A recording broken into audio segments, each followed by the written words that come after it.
A woman vanished from her Missouri farmhouse in 1998. Police said she walked away. No struggle. No suspects. No urgency. One witness was ignored. One detail was buried. 20 years later, the ground told a different story, and the person everyone trusted wasn't who they seemed. If you think you've heard every true crime story there is, stay right here, because tonight's case hides a secret most people miss on the first listen. Before we begin, make sure you hit like, subscribe, and turn on notifications, because stories like this disappear fast, and you won't want to miss what's coming next.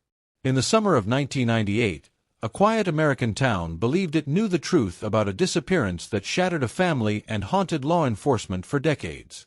Newspapers printed one version. Police files hinted at another. But buried beneath assumptions, gender expectations, and a single overlooked witness was a detail that changes everything. This isn't just a story about someone who vanished. It's about how an entire investigation leaned the wrong way, how a name everyone trusted was never questioned, and how one wrong belief allowed the real truth to stay hidden in plain sight. As this story unfolds, I want you to listen carefully. Pay attention to what's said, and what isn't. Because by the final chapter, the person you believe is the victim may not be the victim at all. Drop your theories in comments as we go, share this story, and stay until the end. Oak Ridge, Missouri was the kind of town people forgot existed. One blinking traffic light. A volunteer fire department. And neighbors who believed nothing truly bad could happen on their soil. That belief shattered on August 14, 1998. That night, 26-year-old Evelyn Harper failed to show up for her overnight shift at the local nursing facility. Evelyn was dependable to a fault. She called if she was running late. She never missed work without notice. When dawn came and her car was still parked in the gravel driveway of her rented farmhouse, concern turned to panic. Inside the house, nothing appeared disturbed. Her purse sat on the kitchen table. Her wallet still held cash. No signs of a struggle. No note. No blood. The only odd detail was the back door, unlocked. Police initially treated Evelyn's disappearance as voluntary. She was recently divorced. She'd argued with her ex-husband weeks earlier. Detectives quietly assumed she'd left town to start over. That assumption would shape every decision that followed. But Oak Ridge didn't feel right without her. Her dog refused to eat. Her phone kept ringing unanswered. And one neighbor insisted they'd heard a vehicle late that night, something heavier than a sedan. That tip was logged. Then forgotten. Within 48 hours, Oak Ridge police zeroed in on the most convenient explanation. Evelyn Harper, they decided, was a troubled woman who chose to disappear. Detectives interviewed her ex-husband, Caleb Monroe, who calmly confirmed their theory. Evelyn, he said, had been unstable since the divorce. Emotional. Directionless. His statement slid neatly into the narrative already forming. What investigators didn't do was verify his claims. They didn't pull phone records. They didn't question why Caleb had driven 3 hours from Kansas City the same weekend Evelyn vanished. They didn't ask why his alibi depended solely on a bartender who barely remembered him. Friends tried to intervene. Evelyn's co-worker, Marissa Klein, told police Evelyn was excited about a promotion. She had no plans to leave. Another friend mentioned Evelyn feared someone had been watching the house at night. Those statements were dismissed as stress-induced paranoia.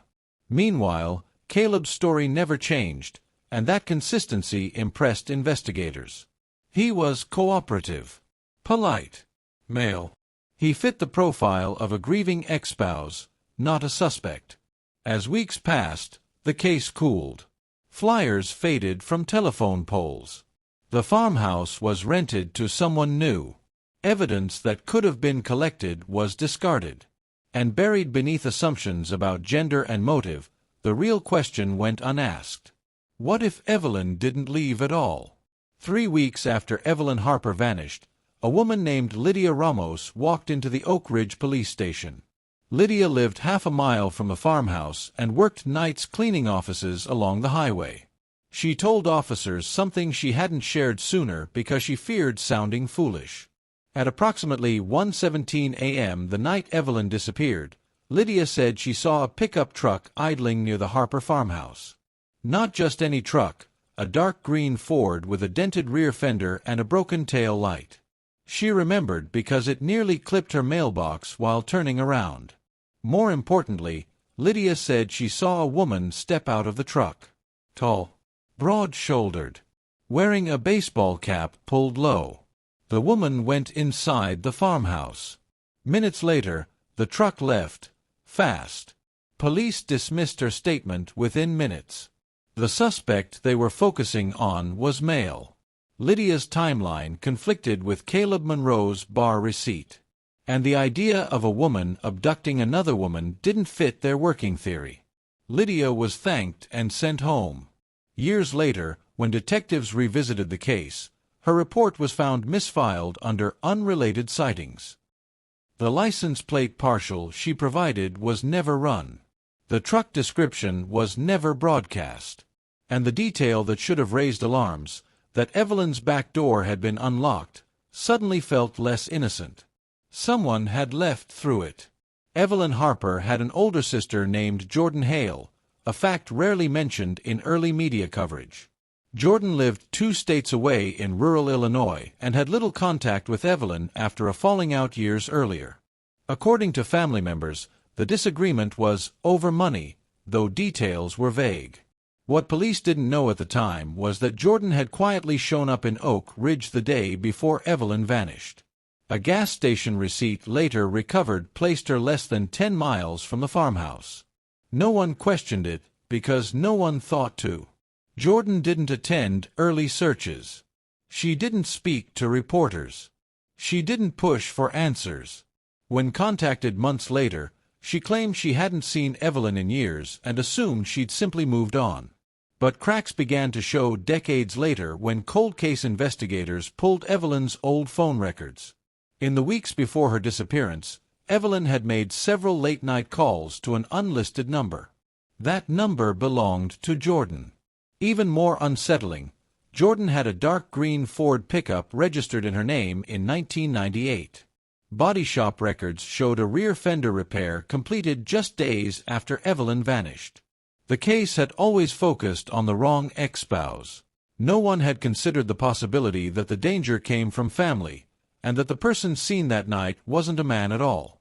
When detectives reopened the case in 2019, they did what should have been done from the start. They followed the money. Financial records painted a picture far more troubling than a voluntary disappearance. 6 months before Evelyn vanished, their mother had died unexpectedly. Her will split a modest inheritance between the sisters, but with one condition. Evelyn was named executor, and Jordan wouldn't receive her share until the farmhouse they jointly owned was sold. Bank statements revealed escalating tension. Jordan had repeatedly requested early payouts. Evelyn refused, citing legal obligations. In one voicemail recovered from an old answering machine, Evelyn's voice trembled as she told someone, "She said she'd make me regret this." That voicemail had been erased from police files. Further digging uncovered that Jordan was drowning in debt in 1998. Credit cards maxed out. A repossession notice. And a pickup truck 1 payment away from being seized. If Evelyn disappeared, the estate would default to next of kin. Jordan. Suddenly, her silence made sense. So did her presence in Oak Ridge. Investigators now believed Jordan didn't plan a murder, at least not initially. They suspected a confrontation that spiraled. The farmhouse was searched again. Cadaver dogs alerted near the old well behind the property, sealed years earlier. For the first time, police believed Evelyn hadn't left. She'd been hidden. Excavation began behind the farmhouse in early October 2019. Neighbors watched from their porches as heavy equipment dug near the long-abandoned well. Many believed nothing would be found. After all, 21 years had passed. Weather, animals, and time tend to erase secrets. But the ground remembered. Less than 8 feet down, workers uncovered fabric tangled in rusted wire. Then bone. Then a shoe, still laced. Forensic teams confirmed what Oak Ridge had feared but never fully accepted. The remains were Evelyn Harper's. The autopsy revealed blunt force trauma to the skull. No defensive wounds. No restraints. This wasn't a stranger's crime. It was quick, personal, familiar.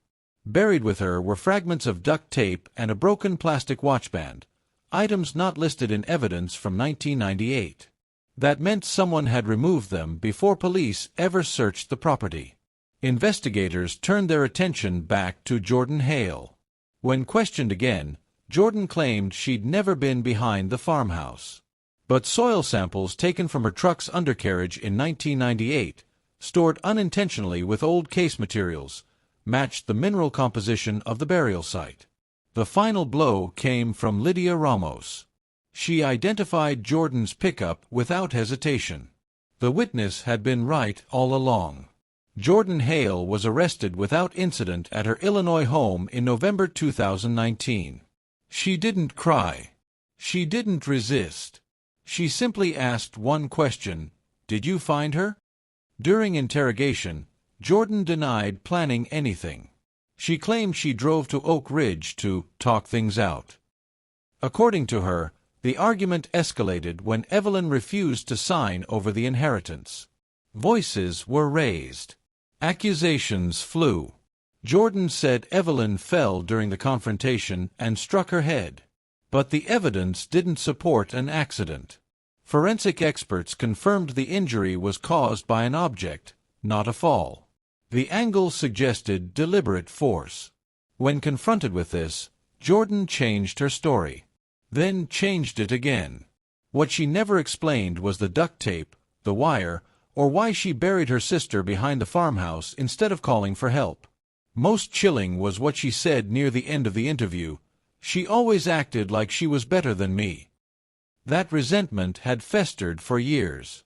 Prosecutors believed Jordan expected suspicion to fall elsewhere, on a man. An ex-husband. A drifter. Anyone but a sister. And for decades, that gamble paid off. Jordan was charged with first-degree murder. The town of Oak Ridge finally had an answer. But the story wasn't over yet.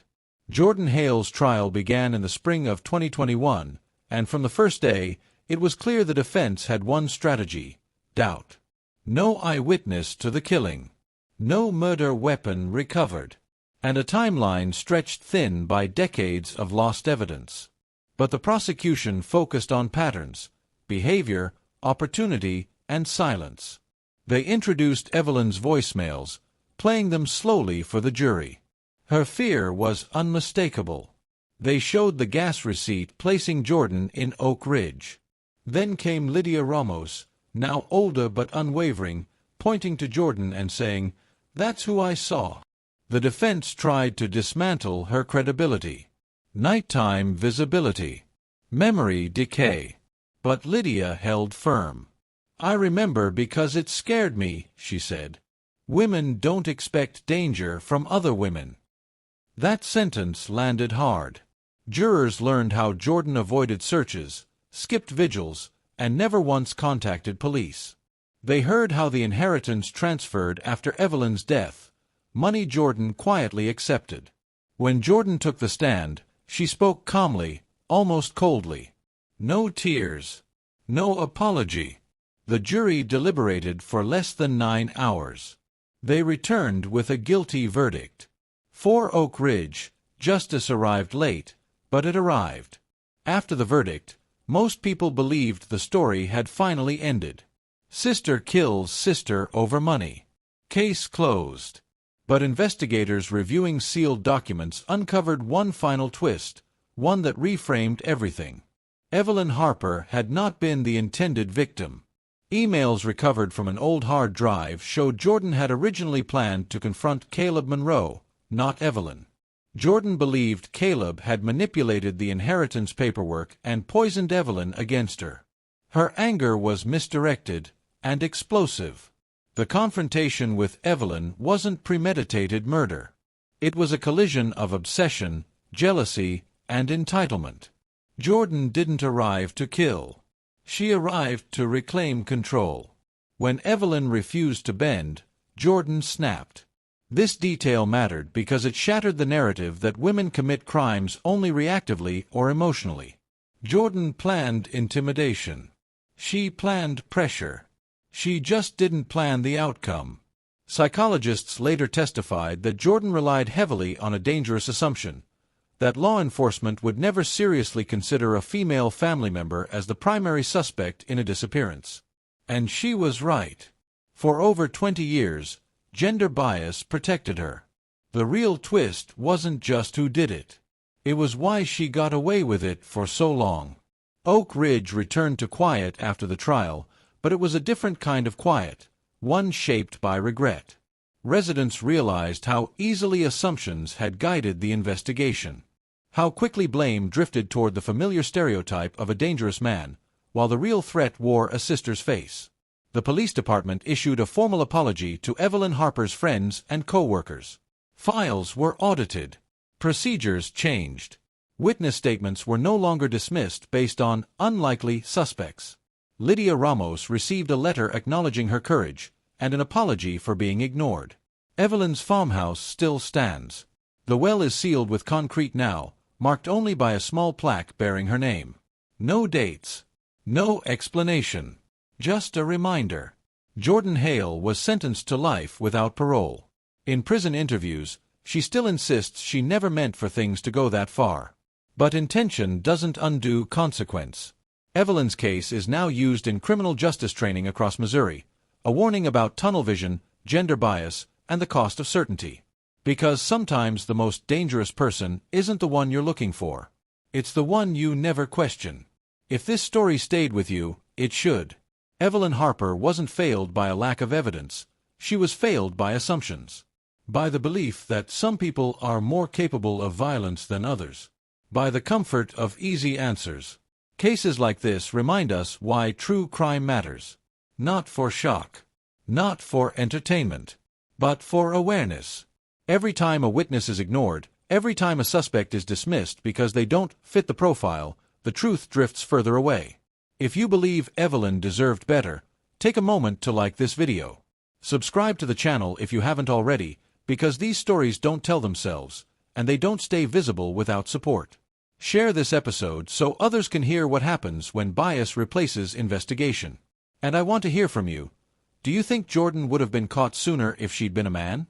Or would the same mistakes have happened anyway? Drop your thoughts in the comments. I read every one. More stories are coming. Stories buried by time, silence, and wrong assumptions. Stay curious. Stay critical. And never assume you already know the truth.